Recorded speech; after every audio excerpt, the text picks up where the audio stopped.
WCBI News at 10 starts now. A Caledonia town marshal turns in his badge amid controversy and allegations being brought against him. Thanks for joining us tonight at 10. The resignation comes amid some of that controversy. Our Quentin Smith, he joins us live in the studio with some details. Now, Quentin, city leaders, they're staying tight-lipped about this. That's right, Scott. The mayor and other town leaders aren't saying much on this issue because it's a personnel matter. However, here's what we do know. During a special call meeting tonight, Deputy Town Marshal Lance Lucky turned in his letter of resignation. The Board of Aldermen, they unanimously accepted that resignation. Board Attorney Chris Hemphill says Lucky was alleged to be involved in an incident, but he wouldn't go into further details. As far as the town is concerned, as far as the personnel matter, it's over with. The investigation into any other incidents or complaints will still be handled by the Marshal's Department and or the Sheriff's Department. Caledonia Mayor Mitch Wiggins says Lucky has been a deputy marshal for 12 years. Lucky is also a member of the Columbus Police Department. Scott? All right, Quentin, thank you very much. Well, Lowndes County residents, they learn about some of the candidates running in this year's local and statewide elections. A Meet the Candidates Forum put on by the local VFW took place at the New Hope Community Center. Each candidate was given about 5 minutes to share their political platform. Organizers say events like this give the candidates and voters a chance to meet face-to-face. What we're trying to do is get all the candidates in from the state level and the local level, because the people in the community don't know who some of these big-name candidates are, never met them, and the different offices that are being represented here. So we try to get as many governor, lieutenant governor, attorney general, any candidate running for state office in, plus all of our local candidates, so that we'll make an informed decision about the state and for Lowndes County. Before I came here, about 20 candidates participated in tonight's forum. A state senator from Pascagoula running for Secretary of State is getting the word out in North Mississippi. Michael Watson was in Tupelo speaking to the Lee County Republican Women's Club. Watson highlighted his legal background and his conservative voting record in the state Senate. Watson says one of the main issues is making sure only U.S. citizens vote in elections. So what we've seen over the past 8 to 12 months, a lot of articles from North Carolina to Texas to California, several other states, where illegal immigrants are showing up on voter rolls.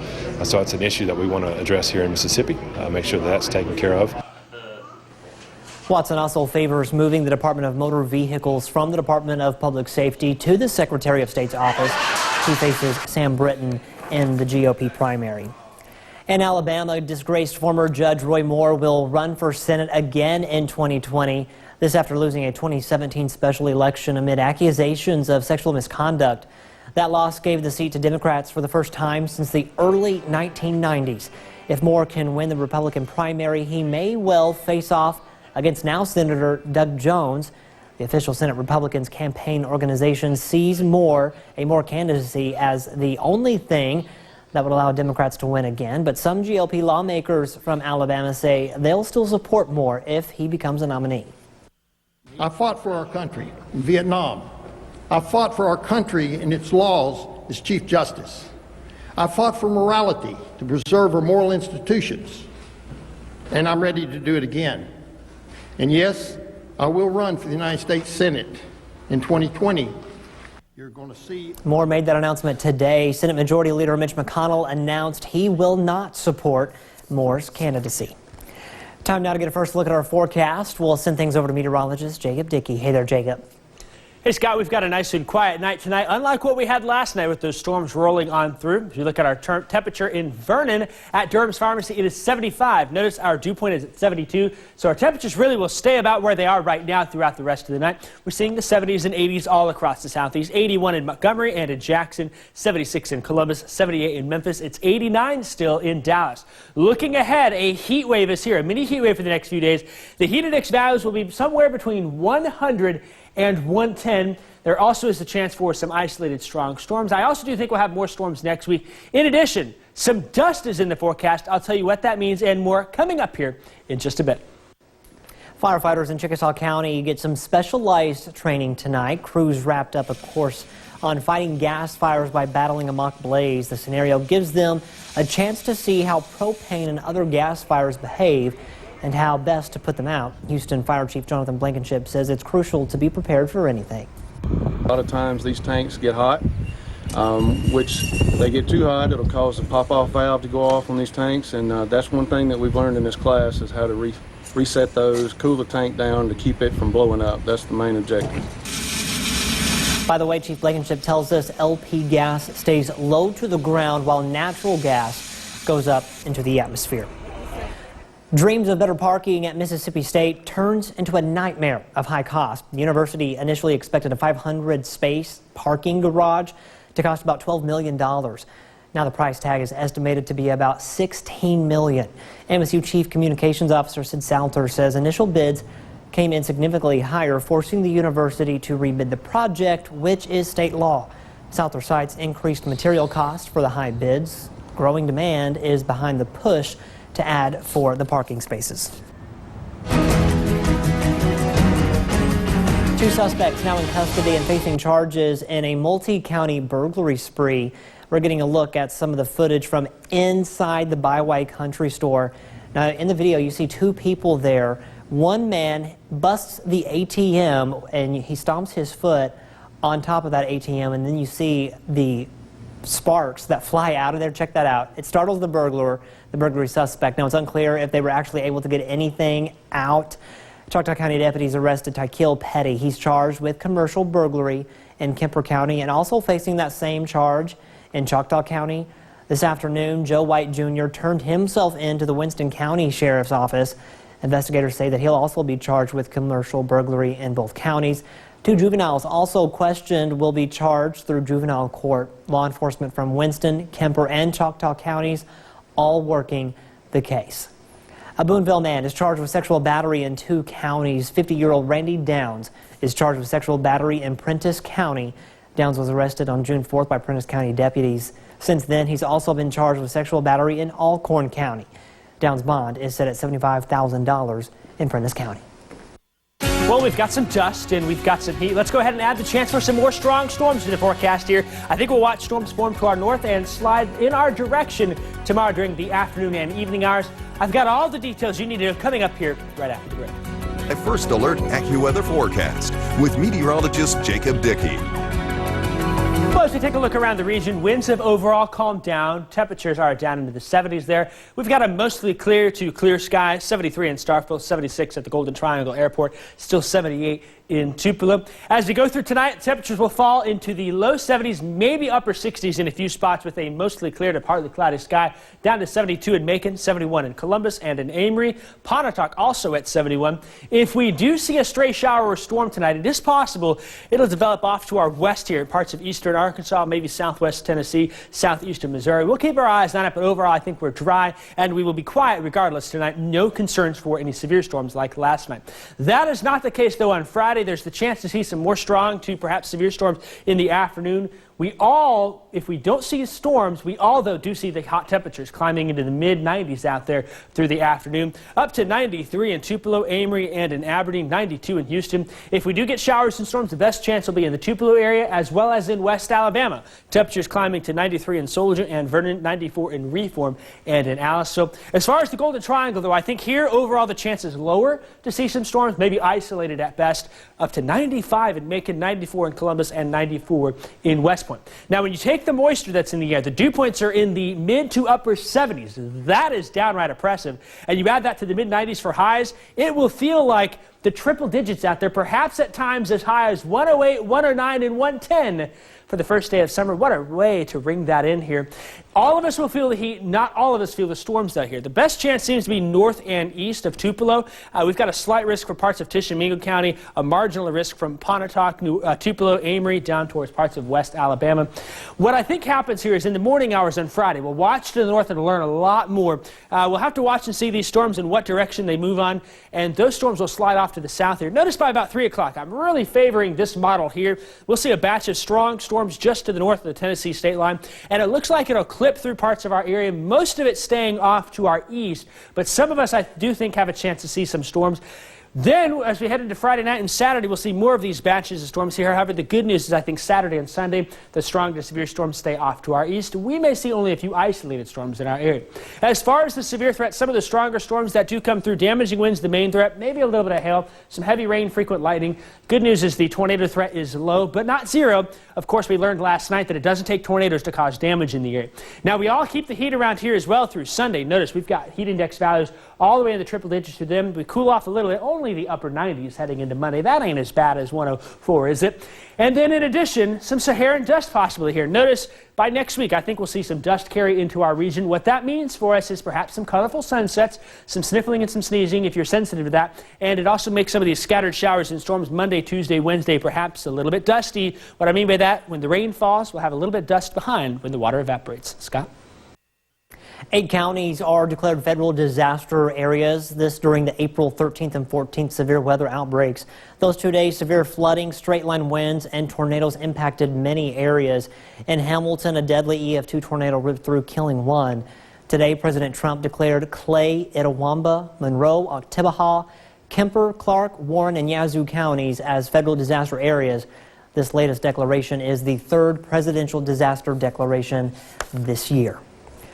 Strong storms overnight did a little bit of damage overnight. This in Tupelo. Straight line winds are said to have caused large tree limbs to break, even causing a tree to fall on top of a home on Wilson Street in South Tupelo. Now the good news, no one was hurt. The winds toppled 8 utility poles at Tupelo High School. Although school is not in session, there are still activities happening during the summer break. Our principals and assistant principals and counselors, they're here preparing for the next school year. It does impact what goes on here as we start preparing for the 2019-20 academic year. Power to the high school should be back on by Friday. The Army Dogs put Vandy behind them for now as they take on Louisville. Tom has the latest coming up later in sports. WCBI News at 10 with Scott Martin. Welcome back. When most people will think dementia, they think of Alzheimer's. In tonight's Health Talk, we look at another form of the disorder. Hello, I'm Dr. Ashley Harris, geriatrician and chief medical officer at Baptist Memorial Hospital, Golden Triangle. Tonight, we will discuss the second most common form of progressive dementia, Lewy body dementia. Lewy body dementia is the second most common type of progressive dementia after Alzheimer's disease. Protein deposits called Lewy bodies develop in nerve cells in the brain regions involved in thinking, memory, and motor control. Lewy body dementia causes a progressive decline in mental abilities. Unlike Alzheimer's disease, patients with Lewy body dementia may experience visual hallucinations and changes in alertness and attention early in the disease. These hallucinations may include seeing shapes, animals, or people that are not there. Sound, smell, or touch hallucinations can occur as well. Other effects include Parkinson's disease-like signs and symptoms, such as rigid muscles, slow movement, and tremors. This often results in patients walking with an altered, shuffling gait. Additionally, patients may have rapid eye movement or REM sleep disorder, which may cause them to physically act out their dreams. A number of conditions, including some that are treatable, can result in memory loss or other dementia symptoms. If you are concerned about your memory or other thinking skills, talk to your doctor for a thorough assessment and diagnosis. Join us next time for Health Talk with Baptist. Mail your topic suggestions to healthtalk@wcbi.com. Health Talk has been brought to you by Baptist Memorial Hospital, Golden Triangle. The month of June is Alzheimer's and Brain Awareness Month. Happening June 27th is a program with Dr. Harris titled Alzheimer's Disease and Other Dementias, More Than Just Memory Loss. Now, you do have to pre-register, and you can do so by calling 662-244-1132. Happening tomorrow, WCBI is partnering with Vitalant Blood Service to stock blood banks in area hospitals. We'll host a community blood drive tomorrow from 12 p.m. to 5:30 p.m. at the downtown Columbus YMCA. All blood types are needed, especially type O, which is most transfused in emergency situations. Donors will receive a $25 gift card and will be entered to win a dream vacation. You must be at least 16 years old to donate. Courtney Robb here, back outside of TD Ameritrade Park, and on the inside side, we have a close one going between Mississippi State and Louisville. More on that coming up next in sports. Stay with us.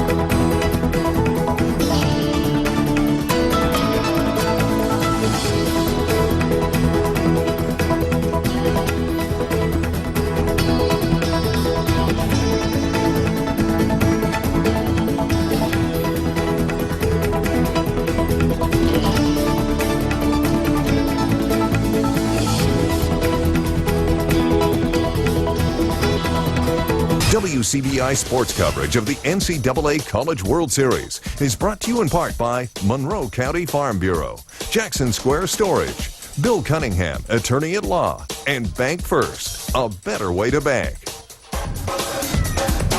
Welcome back to Omaha, Nebraska, currently outside here of TD Ameritrade Park. And Mississippi State currently taking on Louisville in the bottom of the 9th inning. Currently Mississippi State leading 3-2. So the question is, how did we get here? Well, first, it was the return of JT Ginn on the mound this evening. We haven't seen Ginn play in a game since the Starkville Regional, so about 2 weeks ago. It's been a while. He went out with some arm soreness, but he returned today. And with that being said, it was a defensive battle for about the first 4 innings between these two teams. Nothing going on the board, just a lot of ups and downs, 3 ups and 3 downs. And it took until about that 4th inning for that offense to get going. Now, more offense earlier in the game than we've seen from Mississippi State. We remember that game against Auburn took them till the 9th to really get their bats rolling. The other day took about till the 7th inning for them to get their bats rolling, and it wasn't enough. But today they finally had a 3-0 lead, and that was very good for Mississippi State. But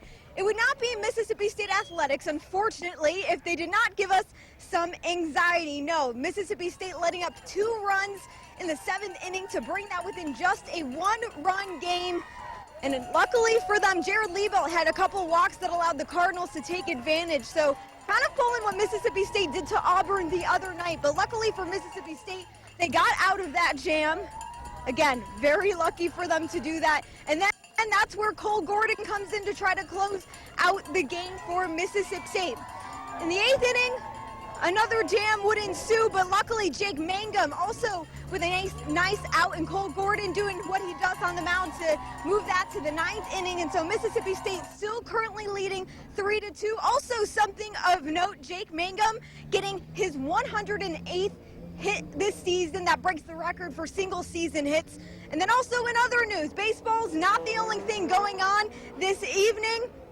The NBA draft is also happening, so we're anticipating a couple of players from our Mississippi teams to go in the 2019 NBA draft. I'm sure you remember Ole Miss's Terrence Davis, the guy who can dunk on anybody in just about any game. Currently, we're in the 2nd round of that NBA draft, so we can start to see some of those players hopefully get going. Another one, Mississippi State's Quindary Weatherspoon. He's been doing such a fantastic job within his workouts. It would be unlikely that we don't see him go in this 2nd round. So we're keeping our eyes on them for you. Hopefully looking to see Terrence Davis as well as Quindary go in the next couple of hours. But other than that, also Reggie Perry making the USA national team. So lots going for those Mississippi State Bulldogs for basketball, not just baseball going on now, but hopefully Mississippi State can hold on to that 3-2 win and advance to another game tomorrow and not get eliminated today. But reporting here now in Omaha, Nebraska, Courtney Robb for WCBI Sports.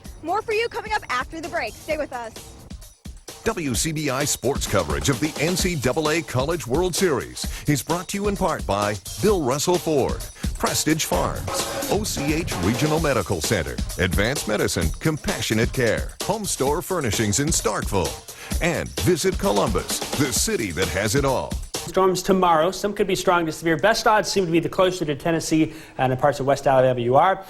Saturday, Sunday are hot. Heat index values 100 to 110. That's also the case on Friday. Monday through Wednesday and into Thursday, some scattered showers and storms. I've been calling it dirty rain in the sense that after it rains, sometimes you see the dust spots on your car. Not good if you're like a clean car like I do. I was about to say, so much for a free car wash. Yeah, right? Not this time. Okay. That or free air conditioning. Right? Yeah. Thanks, Jacob. Thanks for watching, everyone. We'll see you tomorrow.